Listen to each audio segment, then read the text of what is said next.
Hello, welcome to Fig Tree Christian. I'm Pastor Melissa, and I'm so glad that you are here today. I want to start with non-announcements because I did not stream last week. I was with a Scout event, and the event that was going to happen today ended up getting canceled. So now I could be here this morning, and I'm so excited. We have a few things that I wanted to talk about that, like I said, non-announcements, not really announcements. One, yesterday was Valentine's Day. That day is very special to me, but not because of how you think of it. We do not celebrate Valentine's Day as a holiday of love in our house. We have too many things happening in February already with birthdays and anniversaries. And also, we really think it's just a fake holiday that maybe we should let go of. I get so many from all the women when I'm in a church. But you know what? It's okay. It's okay. In fact, I joked with my husband yesterday, or 2 days ago, actually, because I did it on February 13th. I said, honey, tomorrow I'm going to say I love you because it's Valentine's Day. Every other day, 364 days of the year, I'm going to say I love you because I love you. But tomorrow, which was February 13th, so on Valentine's Day, I'm going to say it because it's Valentine's Day. And we joked about that all day yesterday. It was perfect. I didn't feel like I needed something, and he didn't feel like he needed to give something. I know he loves me. He knows I love him. There was nothing else that was needed. February 14th is important because that is the day I was ordained. February 14th, 2010. I wanted to be ordained a little earlier than that. Like, I had this weird thing in my head that I wanted to be ordained before I turned 30. I think it would have been 2010. I think I would have been 29. Yeah, that makes sense. I was before my 30th birthday. Anyway, I love that day because it's a reminder of the promise I made to the church, and not the small C church, the big C church. And I feel like that's a really big promise to make, and I try my hardest to fulfill it every single day. So for the past 16 years, I have been an ordained minister, and it has been a wild and crazy ride. That's why I love Valentine's Day. Now, the other thing I wanted to talk about was Super Bowl Sunday, because it seems like there's always that Super Bowl, like SOUP, soup, herbal, that a lot of churches do. Kind of like a let's congregate together and have soup, and let's gather stuff for our food pantries, and that's awesome. I just feel like Valentine's Day, that there should be better ways to do it, and that's not a hill I'm going to die on. So please don't at me for that one. And here we are, the week later, the day after Valentine's Day, 2 days after Friday the 13th. Let's learn a little bit about God, shall we? Today's scripture is Matthew. Let me get to the page. Matthew 17, verses 1 through 9. And I will be reading from the Revised Standard Version, even though I do think at the end I would have preferred the CEV. But here we are. Matthew 17, 1 through 9. 6 days later, Jesus took with him Peter and James and his brother John and led them up a high mountain by themselves. And he was transfigured before them. And his face shone like the sun, and his clothes became bright as light.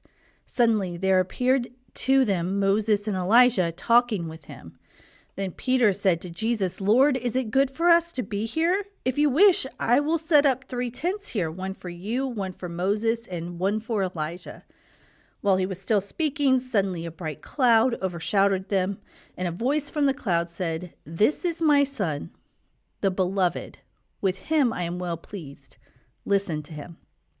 When the disciples heard this, they fell to the ground and were overcome by fear. But Jesus came and touched them, saying, Get up, do not be afraid. And when they raised their eyes, they saw no one except Jesus himself alone. As they were coming down the mountain, Jesus ordered them, "Tell no one about the vision until after the Son of Man," and in Common English Bible, it's human one, has been raised from the dead. May God add blessings to this reading. I actually, human one versus Son of Man is a hill I will die on. And if you ask me, I'll give you the article I wrote on that very same topic, because I was talking about why I like the CEB. There's a few places that I don't. Mostly has to do with anxiety over fear, that sort of thing. But in that case, I do. Human one is a hill I'll die on, but not one I'm going to talk about today. So today, what I want to talk about is do not tell anyone. Do not tell anyone until everything has been fulfilled.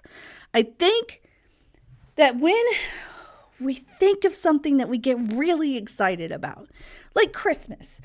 Let's use Christmas as an example, because we have all these gifts that we wrap and we put under the tree, and we don't say anything until it's Christmas morning. It used to be in our house, we did not tell our daughter anything about Christmas. Even the gifts she was giving to us, because we all know that little toddlers, we're not really, she's not really giving the gifts to us. We're picking the gifts to give from her to us. We wouldn't even tell her those gifts, because in her exuberance, she would spill the beans. We would often know what we were getting just because she would get so excited about what she was giving, or what my husband was giving to me, or what I was giving to my husband. If she saw it at all, it was over. She could not keep a secret at all. And you would think about that in relation to Christmas and think, oh yeah, that totally makes sense. Don't want to know what's in the gift. Why are we wrapping something and we know what's there? In fact, I take that so seriously that often I make an Amazon gift list that is like 20 gifts, 20 items on that list. So first of all, it helps my husband, because sometimes he doesn't know what to get me, because I keep pretty mum on that. And so he can just pick something off the list, and so can my kids. And I'm surprised because there's so many things on there that I don't know which one they're going to get. But when it comes to Jesus, what's up with that? Because wouldn't Jesus want more people to know about what he is and what he's come to do? Wouldn't he want the word to go out, grassroots spreading of the word, right? That seems to make sense to me. I get it. I understand it. So what was going on with Jesus? First of all, we have Peter, who is so into what's going on, realizes immediately what's going on, that he wants to put up tents. Now, putting up tents, that would have been a way to build a house for deities. Okay, so to put up 3 tents is to say, okay, Jesus, Elijah, Moses, this is where we come to worship, because the tents are here and we can give God praise and adoration. And that's not what's at play here in Jesus's mind. Jesus is just having a conversation, and they happen in on it. And when it's all said and done, Jesus doesn't want any of that known until after everything has happened. So why is that? Sometimes we get caught up in the element of joy and surprise and hope that we don't think about the timing of such things. In this case, that what would have happened if everyone had known what these disciples had seen on the mountain? And in that case, some of the stuff that Jesus was doing, stuff that wasn't known by the wider population, would have changed the mission of what he was doing. Like the healing of the sick, the preaching to the ones outside the temple would have become unbelievably hard. Because Like, for example, you have other scriptures where Jesus is trying to teach a group of people, and everyone's starting to hear what Jesus is, and they're flocking in. It's really difficult to do the same thing that you've done with a small group of people with a huge group of people. There weren't ways to share your voice. Like, no one would have heard Jesus from way out there because there weren't microphones. There's no way they would have seen him. It would have become a spectacle instead of a mission. And that is something I think we need to wrap our brains around, because sometimes we want things to just explode, but without the purpose of what is happening when it explodes and the setup for what will happen when it explodes. It simply is a huge flame that dies out because there's no kindling to keep it going, no strong wood to ignite it so it becomes the bonfire that it should be. It's the scout speaking in me? Why, yes, it is. So I see what he's doing here. This is Jesus trying to get the pieces together to help the people he can help before it's passed on. Because these are disciples, not apostles, the flame has not hit upon their heads. They haven't been given the ability to speak and people understand them. They need to learn. Jesus is setting something up so it can grow, and it will simply die out if it just explodes out of proportion. He probably would have been crucified sooner, and it wouldn't have been ready. It wouldn't have been ready. But when everything came to be, when Easter came to be, everything was in place. And that was because it had been moving slower and more intentionally than when it happened. When it could have happened if Peter had been like, oh my goodness, you wouldn't believe what I saw. We have the Son of God, the very Son of God with us. This is real. This is true. And what would have happened in that case? So I guess today's message is in God's time, not in our time. And in preparation over execution, that getting things ready and setting it up to be what it needs to be is almost, if not more important than the actual execution of the thing.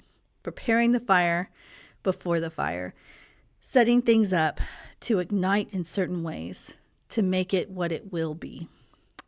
I guess I'm going to also end with this, because sometimes I think this needs to be said. This is not a church. It was at one point, and there were elements of church here, but it started to take on more of the skeleton of how we understand church. And I do want this to be church again. I do. An element of church, the element of worship, a piece of the puzzle. So many churches are like, oh yeah, we do online church. We live cast our worship. Not church. That is not church. And I hate to tell you that. No, I take that back. I love to tell you that live casting your worship does not a church make. It sets something up for the congregants who are already established in your building, but it does not set up anything other than that. It does not reach out to people who have no context for your community or those around it. There's no way to communicate with those people other than I have a message, you can look at it, and then go on your way. It's really difficult to have this conversation because it's easy. It's easy to live cast. It's much harder to try to figure out what online worship looks like, and I am pretty confident that it does not exist. There was Gamer Church, and I think Gamer Church had something going for it. I don't know if it exists still today, but it was much more communal, and they didn't want to call themselves a church, but it was probably more church than a lot of online groups. So there we have it. Really great things happening behind the scenes. People that I'm communicating with that I haven't communicated with recently or at all. There's going to be some changes, and it's going to be exciting, and I'm excited. And I hope that hearing that makes you a little excited too. So that's all I've got for today. I look forward to seeing you next week. And as always, go in peace.